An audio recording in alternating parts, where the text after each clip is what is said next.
All right. Well, are you ready to start? Yeah. Okay.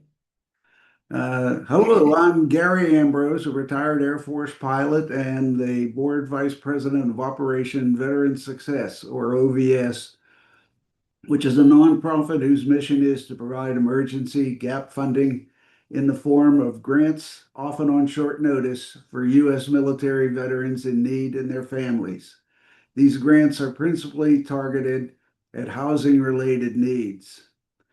That mission is accomplished by more than 75 volunteers whose efforts have enabled us to date to target virtually 100% of the donations we've received to veterans and their families. Our inspiration is simple. It's the great men and women who defend our country in the U.S. military services. In tribute to those heroes, we are conducting a series of interviews about their service. We post those interviews on our inspiration page on the OVS website at www.opvetsuccess.org. Today, we're honoring one of those patriots, active duty Major Nicolas Dupré, who serves with the U.S. Space Force. Known as Guardians, members of the Space Force joined America's soldiers, sailors, Marines, airmen, and Coast Guardsmen on December 20th, 2019, as the newest co-equal branch of our military. Major Dupré is also the son of OVS board member Dan Dupré, who resides with his wife Joan in Weaverville, North Carolina. Dan also has two other sons, Ryan and Matt, both of whom are retired from the U.S. Marine Corps. Major Dupré, thank you for joining us today. And let's begin by asking you to share with us who you are, what motivated you to choose military service, and where that service has taken you. Yes, sir. Thank you. I want to add one other person to that background biography. So, yeah, two of my older brothers served in the Marine Corps. I actually have another older brother who was on Air Force ROTC scholarship, but unfortunately, due to medical condition, he, no fault of his own, was unable to serve. And that's actually interesting because when you think of the story, or when people ask the story of like which you often do, in the military, when you're going around in new places, you meet new people, and you're kind of curious, like, how did you end up here? Oops. How'd you end up here? How did you come here? Where'd you go to school? That type of stuff. And what's interesting is I originally never intended to join the military. That was something when I looked, to what I wanted to do when I was older. I remember distinctly thinking I did not want to be in the military. I think it was like when I was 14, I learned that the draft was a thing, and I was like, wait a second. And it was like right after I had finished, Catholic school, and I was wearing a uniform all the time, and I was thinking like, man, I would hate to wear a uniform like all the time. But little wearing a uniform is actually fantastic. Not having to think about what you put on every day, you just kind of throw on the uniform. You one of three options ish. Um, is None of is that color coordinating or anything like that. Yeah, you match. You don't have to worry that you're going to wear something. People are going to be looking at what you're wearing. You wear everything that everyone else is wearing. Um, but the one brother who was doing Air Force ROTC, he actually was the only one who really wanted to be a pilot. The rest of us, it kind of just, when you say that you have all these, brothers in the military, people would say like, "What was your dad in the military?" And no, very supportive of the military, but it wasn't. So it was just kind of like we slowly, within our this generation, kind of developing kind of a military tradition. So my oldest brother, after high school, joined the Marine Corps. My next brother did Air Force ROTC, switched to Navy ROTC, doing the Marine option. My next brother did Air Force ROTC, and so there's about like 2 or 3 years between each of us. And so, when I started thinking about college, I started realizing that college costs money, and how do you pay for that? So originally, I was thinking, okay, well, my brothers were doing this, so I'll kind of, not follow so much in their footsteps, but they kind of had kind of charted a path a little bit. If you think of like, what are my options? Um, And so I was really interested in engineering. So the advice from my other brothers was that Air Force was probably the best option for aerospace engineering. I mean, go figure, it's aerospace engineering. And so I applied for Air Force ROTC. You know, I got the scholarship, and at first, I think I was, you know, you're heavily influenced, especially when you don't have experience, by what you see in media and other stuff. And so you see, you know, what the military experience is in the movies. And my experience is that for the most part, that's just not true, right? I mean, they're stories, they're telling stories. You know, in that they show people in the military as very rigid, very much like, you know, they're, you know, single, you know, the standard issue, the GI type of mindset. Everyone has the same story. Everyone's just very focused and everything else. And, you know, so I was like, I don't know how well I'm going to fit in. Also, I felt like at the time, I probably just didn't, I had really strong leadership traits, I would say. And so there was just some things about it that didn't probably appeal to me naturally. And so when I got into college, though, I would say it took about like a week until I was generally hooked. ROTC in college was very much like a fraternity sorority mixed together. You know, you work out together, you go to classes together, you know, hang out together all the time on the weekends. So you had like a built-in family for like 4 years, and that is really what I've come to find with the military. It is not that it's like a, you know, everyone is the same. It's everyone has different stories, but you all have this unifying thread, which is military service. Even if, especially, you know, I'll go more to this in a little bit, but you know, across the Joint Force too. You know, there's good natured joking and ribbing and all the other stuff between the services, but the unifying thread is that service. And so, like, even if you don't know anything else about the person, you know, you feel a sense of camaraderie, you know, right away. And like I said, everyone has a different story, so it's interesting that you're always learning about new people, you're meeting new people, and I can probably pontificate for a while on why I think that is very valuable to Americans to get out of their, you know, community where they grew up, and you know, meet a lot of people from different ways of life, and to just see, you know, other Americans and you know, their goals and everything else. But I think that's a different conversation. I think so. For me, I did aerospace engineering. I went to Iowa State. I finished my time there, and I commissioned in the Air Force, second lieutenant, and I went down to Cape Canaveral. So I was a space vehicle engineer. So basically, you're prepping satellites for launch, and so that was my first taste of more like the space stuff. You know, pretty cool, I would say, for an aerospace engineer to go to Cape Canaveral. You know, extremely historic place. Got the opportunity. I mean, not many people straight out of college are going to have the opportunity to work on some of the things that, you know, you work on. You know, it's not a joke to say, you know, these vehicles cost billions of dollars. You know, the launch vehicles, hundreds of millions of dollars. You know, so working on this stuff, and you know, in case anyone's concerned, you're not there by yourself. There's a whole team, but still, you're working on this hardware, and pretty interesting work, pretty exciting. At the time, though, my older brother Matt was in Afghanistan, and I think I was thinking like, man, I want to do something a little bit more operational, a little bit more exciting. And so I applied to an exchange in the Air Force where I got to go back to school. So I went to Intel school. And I worked as an Intel officer with Air Force Special Operations. And so that was working a lot more with pilots like yourself. Not so much the fighter side, but more on, you know, MC-130J, CV-22s. That was about 2 years, and then the third year was MQ-9, so unmanned air vehicles. And that was during the heyday of ISIS in Syria. So working in the RPA Operations Center, doing intel support to the RPA operations, you know, we were very involved in the fight against ISIS. So that was, not to go deep into that, but that was also very interesting. You know, if you're looking for operational, as an intel officer, I mean, that was basically, I think, is close to the operations that you get, which is bizarre because we were halfway across the world. You know, that was in New Mexico, and you know, the UAVs were over Syria and Iraq. Mm-hmm. Then after that, I actually was thinking about staying, doing the operational stuff. I thought that was really interesting work. I really felt like, you were making a difference. You really felt like, what I tell people all the time is, you know, you can wake up and you're going to spend your time doing something.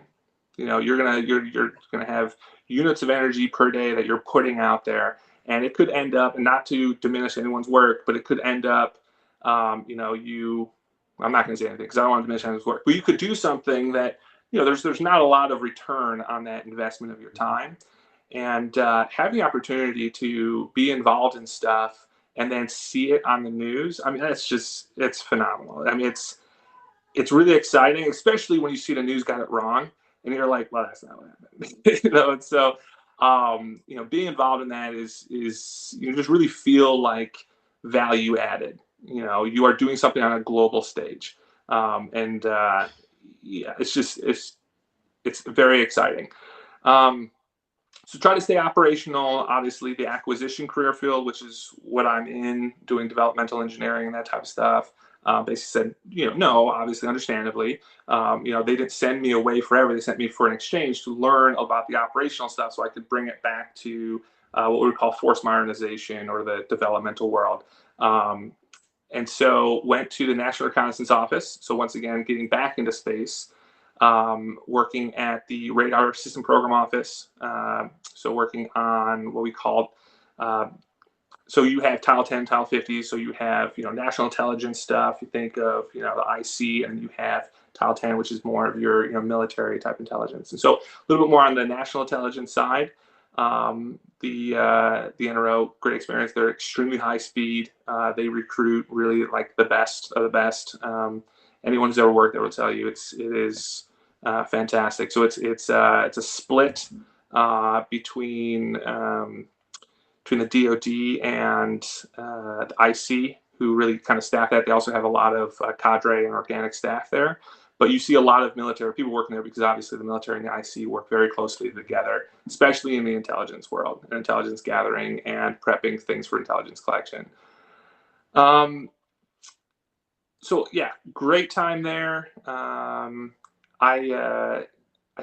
was there for about 3.5 years, and then I went to a place called Space Warfighting. Sorry, actually, this is the start of the Space Force. So I was there during the transition.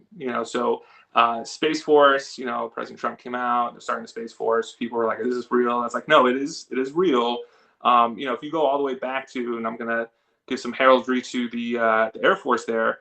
During the Army Air Corps to the Air Force, all the flyers were saying at the time, like, no, there's a real reason for this. Like, this is not a gimmick. And the real reason sometimes just comes down to money. It's how you manage your resources. And, you kind of see it a lot more at the Pentagon. Everyone is trying to do the right thing. No one is trying to do the wrong thing. But you sometimes have disagreements about the way to execute missions. And so sometimes it comes down to resources and funding. And so the space, it probably always comes down to resources and funding. Yeah, and so the Space Force really came from as we're getting more technologically advanced, just across the world. We have more opportunities in space. We have, especially with advancements over the last probably 15 years through companies, like SpaceX, Rocket Lab, Amazon, et cetera, et cetera, et cetera. I mean, I could name a number of companies who've really made it clear that we have commercial opportunities in space. And when you have commercial opportunities in space, you obviously you're lowering the cost threshold, and all of a sudden military opportunities become a little bit more cost effective. And so in this world where we're shifting there, we basically just need to make sure that we have a force who is focused on that domain as that develops. So I'm sure we'll get more into that, but just to quickly finish my career to bring me up to present, went to Space Warfighting Analysis Center, which was also a fantastic opportunity. I got to do a little bit more analysis. So it was a mixture of analysis and design, where basically the Joint Force came out and said, we need a capability to do, this one, GMTI, Ground Moving Target Indicator from space. So satellites that are tracking moving vehicles and maritime objects. How do we do it? And so that question was kind of thrown to the Space Force, and the Space Force's analytical engine is what's called SWAC, or Space Warfighting Analysis Center. And so we spent about a year looking at all the different, looking at basically the science that existed today, technology that existed today, what really mattered, and then we kind of built out different options to give the Secretary of the Air Force, ultimately, the Secretary of War. At that time was 2022, 2023. They selected something, and then that is what we're putting up. And so once again, I was talking before, and I think this is a common thread with military service, is the ability to do things that impact the global stage, right? So if you think at that time, I just put on major, I had 10 years in maybe at the time or something. I think 10 years. And it was me and a handful of other people, literally a handful, maybe like 3 or 4 other people, who built out this system that's going to be billions of dollars and influencing, operations across the globe for, the next decade plus. And so like having that responsibility is pretty awesome.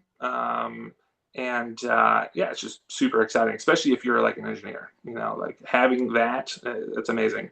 When I was done there, so I was actually only there, I would have stayed there, I wanted to stay there longer because it was so exciting. But I got notified that I got selected to go to the U.S. Army's Command General Staff College, which is across the Joint Force. There's a lot of schools to kind of develop, more than anything else, your leadership. And so as you go from being a company grade officer to a field grade officer, they have these different staff colleges where they're looking to move you from more that frontline supervisor, some frontline leadership, to more organizational level leadership. So, you might be able to lead 4 or 5 people. That's great. But what happens when you can't talk to those 4 or 5 people at the front and you have to control an organization that is, thousands of people? And, as much as, we kind of really emphasize that lead from the front mentality, there's, the reality is you're not going to have Stormin Norman Schwarzkopf literally leading the left hook, right? So he's there, but he was an excellent organizational leader. He wasn't actually like in the tank, Patton style, like, let's go. And so how do we build that? How do we train that? Now you can just do it through, experience, and that's what happens with a lot of the way that we used to have the military. World War II, World War One. We have a peacetime military. We go to wartime, and we all of a sudden it's just like, strong survive, the weak get replaced, and you develop that. Or you could have these schools to ensure that when war times comes, we don't spend the first 6 months with high casualties and high attrition, so that we have organizational leaders ready to go. And so that was about a year in Leavenworth, Kansas, which is fun because I would tell people, they were like, "Where are you going?" I was like, "Oh, I'm going to Leavenworth." And obviously there was a very famous military prison there. And so I'd have to be like, it's a good thing. Like, I'm going to the school, not the prison. Even though those prisoners, actually, I was to give a little shout out to the military prison system. If not the highest, it's very close to the highest of the lowest recidivism rate of any correctional institution. It's because they do a really good job. They treat them, they're still in the military, so those they're still service members. They're, for whatever reason that they ended up at Leavenworth, they're still service members. And so they're still expected to uphold certain standards and conduct. And so they treat them that way. And they also spend time to teach them a skill. Because the reality is, when they're done with Leavenworth, they're not coming back in the military. Most likely they will get a discharge. I would say probably exclusively. And, they're going to have to contribute to the community still going forward. And so they spend time to teach them a trade, whether it's, woodworking, metalworking, I'm trying to think of what it's called, whatever, a trade of some sort, so that, when they leave, they have a way to make money, a way to still contribute. So kudos to them. And then when I was done there, I found myself on a track, as you sometimes will experience in the military, where you stop getting it to choose what you do next, and they start telling you what you're going to do next a little bit. So I got pulled to the Pentagon to work as a staff officer on the acquisition staff, so the service acquisition executive for the Space Force. I was working on basically defending programs. Defending, we say defending programs as if someone's attacking it, but really it's representing programs to Congress, representing programs to the other services, making sure that their current status, or this goes back to the funding thing. Make sure that if I'm asking for money, I can explain why I need that money. I can give a legitimate return on investment for the taxpayer, and not just a because it's a cool idea or because I want to do this, or as much as I know people sometimes think that the military is just a little cavalier with taxpayer dollars. There's a lot of people who spend a lot of time trying to make sure that as much as we can, that the tax dollars are being spent in a way that is proactive and is beneficial to the nation through building a very strong military. So I was there for 2 years, and then that's about a 2-year assignment. And then I fleeted up to the Office of Secretary of War, Cost Assessment and Program Evaluation, which I'm in now. Pretty similar. It's kind of like a think tank for the DepSec War. So Secretary Feinberg, Deputy Secretary Feinberg, he's got an incredibly hard job, which is, we are always in a cost-constrained environment. You have to look at the world and say, like, well, what am I going to need in 5 to 10 years? And if you're wrong, you end up like Russia and Ukraine, where you're just bogged down. You made the wrong investments. You were ready for the wrong fight, and you're paying for it. And so, we try to advise him or whoever the Deputy Secretary of War is at the time, and trying to advise on these are the investment, these are the things that matter, mostly for the connectivity, because obviously we have all the forces have their own budgets, they have their own taskings, they have their own requirements, but sometimes we're not as joint as we would like to be, and so that's where kind of the Deputy Secretary of War comes out over the top, and we'll have to say, like, no, you guys are going to work together this way, you're going to work to that way, and really kind of craft what the military is going to look like over the next 5 to 10 years. So yeah, that's what I'm doing now. So spent probably the last 14 years. As you can kind of see, my military experience has mostly been force modernization, looking to the future, and developing weapon systems. Yeah, it sounds like you had the perfect uh, set of jobs for a guy who is an engineer by training, wants to be operational in a command that is trying to sort of, fly the airplane while building it, and you're in the acquisition business. And I've rarely seen a career fit together as well as that, to be honest with you. That's great. Yeah, and I wish I could say that it was intentional. Sometimes these things just kind of flow together. There are career field managers. There are people who are watching this stuff, and they will say, like, hey, you have a little bit of operational experience. Let's send you to the Army. Let's get you a little bit more, especially when it comes to, and there are plenty of stories. Unfortunately, I involved in a lot of classified stuff, but there's plenty of stories where, you're developing weapon systems, but the weapon systems are developed by people who've never used as weapons. It's I don't know how much you felt this, in your flying time, but I'm sure there are times when you were in the cockpit and you're like, why would they do this? It's because it was a great engineering decision, but they didn't fully appreciate what it means to be sitting in a cockpit for 12 hours. Yeah. They didn't fully appreciate those things. I've never been obviously pilot, but there are some things that I feel like I have experienced or appreciated that I can say, like, no, this is important, this is not important, and being able to have those discussions at the higher level just means that we get to deliver better weapon systems. Doesn't mean I'm always right, obviously. We still really need those people to be working with us, but that experience is very I'd say is invaluable. Mhm. Well, each of our services has a unique culture. And the Space Force seems to me especially unique. For example, the Space Force, seem particularly keen on cultivating commercial entities who are thinking outside the box and on identifying and developing capabilities pertinent to your Space Force mission.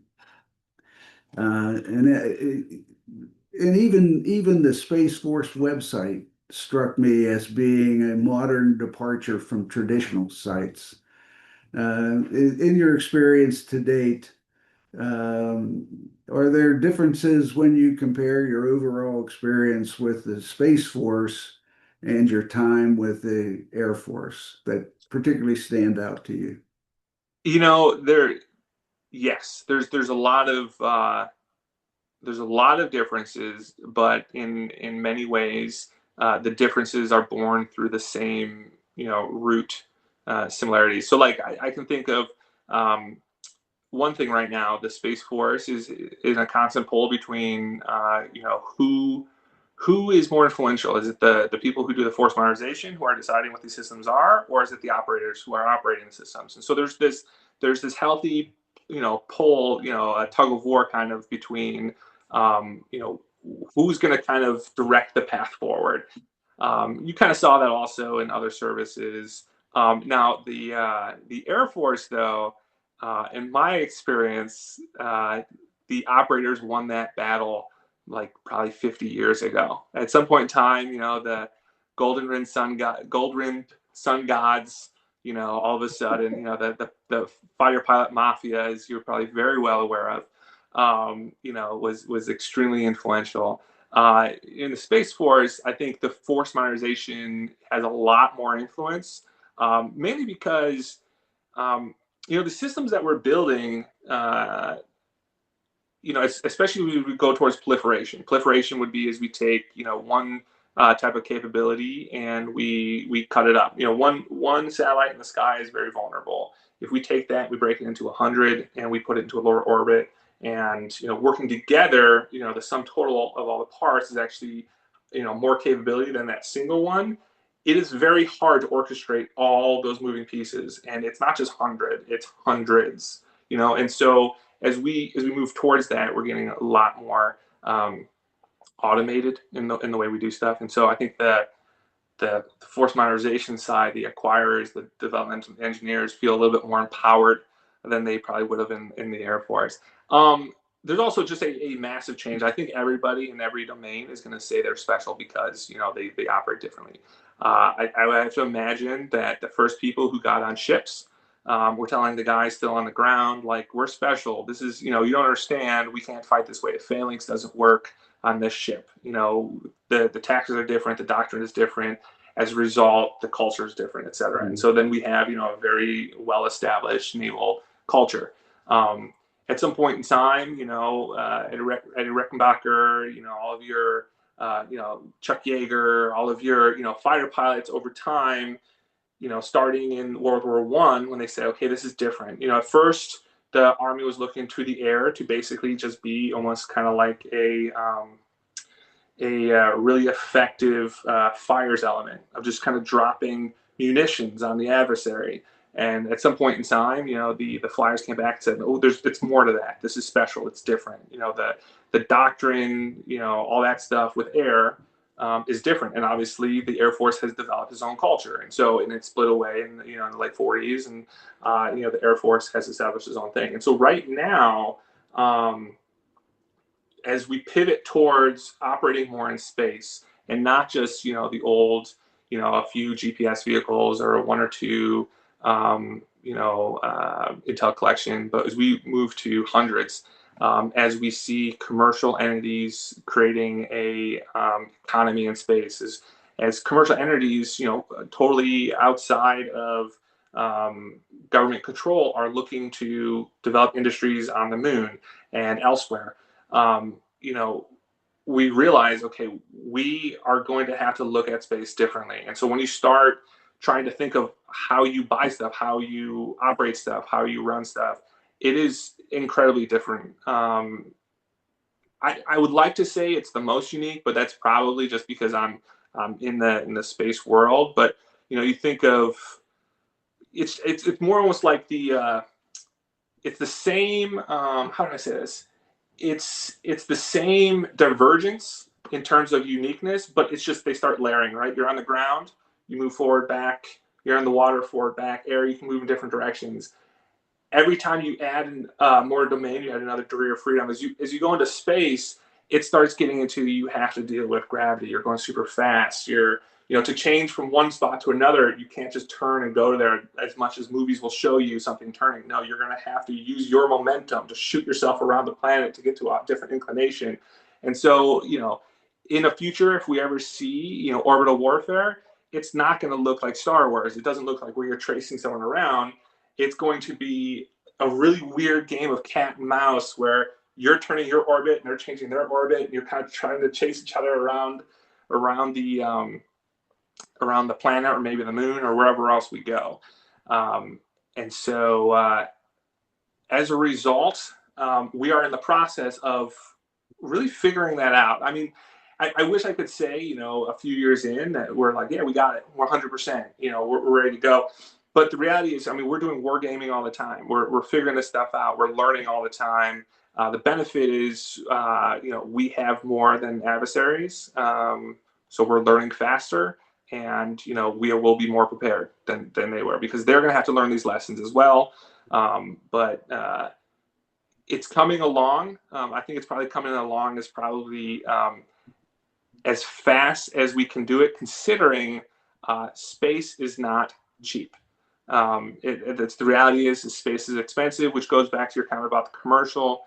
The reason we want commercial entities involved so much is because it's not terribly cheap. And if you think back to, I keep using analogies to the Air Force, but if you think back to, post World War I, you had tons of companies who were just experimenting and developing different, aircraft capabilities, et cetera, et cetera. You had to go past World War II. You had, the Spruce Goose. You had, maybe some ideas that weren't the best, but you had a lot of people developing this, and you had passenger travel, you had cargo, you had all these other things, and the military benefited from that.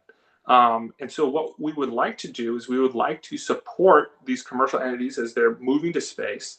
I mean, not fully altruistically, but because we will benefit from a lot of the developments that they have, and the taxpayers won't have to foot the bill for every single technology development like we would have had to in the past.